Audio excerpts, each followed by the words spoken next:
संत नामदेव महाराजांची 750वी जयंती वर्ष सुरू आहे। या पार्श्वभूमीवर संत नामदेवांची जन्मभूमी असलेल्या हिंगोली जिल्ह्यातील नरसी गावचा गुरुतागद्दीप्रमाणे जीर्णोद्धार करावा अशी मागणी होते। पाहूयात या संदर्भात लोकांची मागणी काय आहेत आणि नेमक्या भावना काय आहेत, हा सांगणारा रिपोर्ट।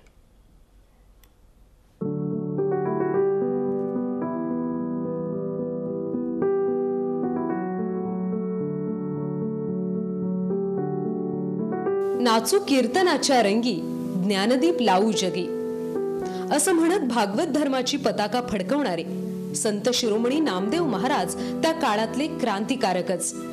संत नामदेवांचं 750वी जयंती वर्ष सुरू झालंय। त्यांचा जन्म हिंगोली जिल्ह्यातल्या कयाधू नदीकाठी वसलेल्या नरसी गावातला।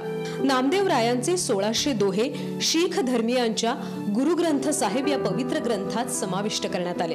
असं असलं तरी भागवत धर्माचा प्रचार करणाऱ्या या संतांची भूमी आजही विकासापासून बरीच दूर आहे। तिथं महाराष्ट्रासह जगभरातील शीख भाविक दर्शनासाठी येतात, पण मूलभूत सोयी सुविधांअभावी सर्वांचीच गैरसोय होते। म्हणूनच जयंतीच्या निमित्तानं नांदेड येथील गुरुतागद्दीप्रमाणे नरसीचाही विकास व्हावा अशी मागणी स्थानिक आणि भाविक करतायत। या ठिकाणी कीर्तन महोत्सव जे चालू आहे, या कीर्तन महोत्सवासाठी दरवर्षी येणारे जे लोक आहेत 5000 भाविक बसतील असा एक मोठा या ठिकाणी कीर्तन मंडप असावा। त्यानंतर या ठिकाणून येणारे रात्री जे अंधार आहे, या अंधाराच्या ठिकाणी या रोडवर एक चांगले मरकुरी व्यवस्था करण्यात यावी, येणाऱ्या जाणाऱ्या भाविकाला कुठे त्रास होऊ नये। या ठिकाणी नरसी नामदेव हिंगोली जिल्ह्यामध्ये मोठ्या थाटामाटात या ठिकाणी नामदेव महाराजांची जन्मभूमी, या जन्मोत्सव चांगला व्हावा ही नागरिकांची इच्छा आहे। त्या पद्धतीनं देवेंद्र फडणवीस साहेबांना विषय मांडला। याच पद्धतीने शासनाने सुद्धा याच्याकडे दखल घेऊन येणाऱ्या वर्षात 750वी जयंतीनिमित्त सर्व शासनातर्फे जयंती साजरी होऊन हिंगोली जिल्ह्याचा गौरव, महाराष्ट्राचा गौरव आणि भारताचा गौरव वारकऱ्यांचा नामदेव महाराजांच्या माध्यमातून साजरा करण्याचं काम शासनाने करावं। तर हिंगोलीच्या आमदारांनी दिलेल्या निधींवरील स्थगिती राज्याच्या ग्रामविकास मंत्र्यांनी हटवण्याची मागणी केली आहे। देवस्थान समितीनं तत्कालीन मुख्यमंत्र्यांकडे 25 कोटी रुपयांचा आराखडा पाठवला होता। त्यातील 15 कोटी रुपये शासनानं तीर्थक्षेत्र विकासातून मंजूर केले। त्यातील 3.25 कोटी रुपयांचा निधी आतापर्यंत प्राप्त झालाय।